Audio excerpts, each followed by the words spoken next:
Assalamualaikum warahmatullahi wabarakatuh. Perkenalkan, nama saya Wan Gunawan. Di sini saya akan memberikan jawaban atas pertanyaan-pertanyaan dan soal-soal ujian tengah semester mata kuliah isu dan krisis manajemen. Yang pertama yaitu soal pertama, jelaskan minimal 2 faktor pemicu terjadinya krisis global dan dampak yang ditimbulkan dan mempengaruhi baik secara langsung ataupun tidak langsung bagi perusahaan. Ada 2 faktor yang menjadi pemicu terjadinya krisis global, itu terjadinya konflik antara dua negara yang memang berpengaruh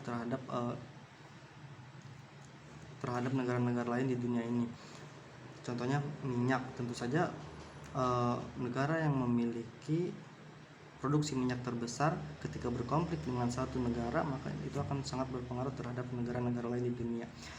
Kemudian dampak yang ditimbulkan yang baik berpengaruh secara tidak berpengaruh bagi perusahaan, yaitu diantara menciutnya biaya kegiatan investasi, melambatnya penyerapan tenaga kerja, rendahnya daya beli masyarakat, dan berkurangnya produksi terhadap suatu produk perusahaan itu sendiri.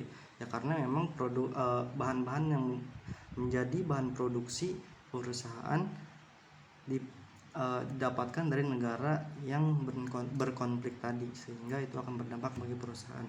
Kemudian yang dampak yang tidak langsung, misalnya terjadi perubahan sistem terhadap peraturan dari pemerintah, misalnya dari izin perusahaan ataupun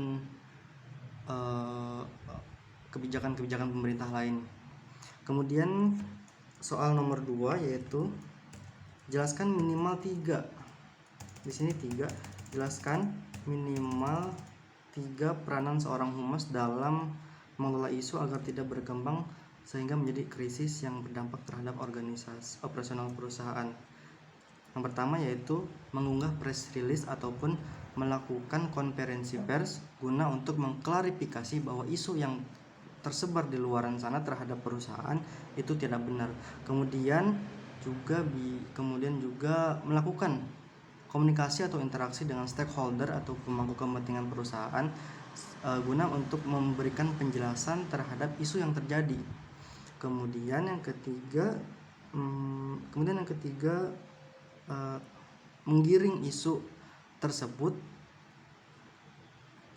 yang terjadi kepada lingkup internal sebelum tersebar kemudian ke masyarakat luas, yaitu eksternal. Kemudian soal nomor 3, jelaskan 5 langkah dalam mengelola krisis sehingga dapat meminimalkan dampak negatif dan memaksimalkan dampak positif bagi perusahaan. Jawabannya yaitu yang pertama, mengidentifikasi krisis. Nah, dalam hal ini langkah pertama yaitu mengidentifikasi krisis. Kita harus mengidentifikasi dulu krisis yang terjadi ini. Kemudian menganalisis krisis, kita analisis sehingga kita bisa dapat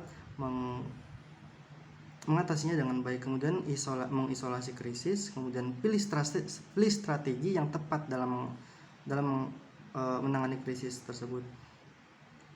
Kemudian evaluasi biasanya memang terjadi di akhir-akhir setelah krisis, itu dinamakan pasca krisis biasanya.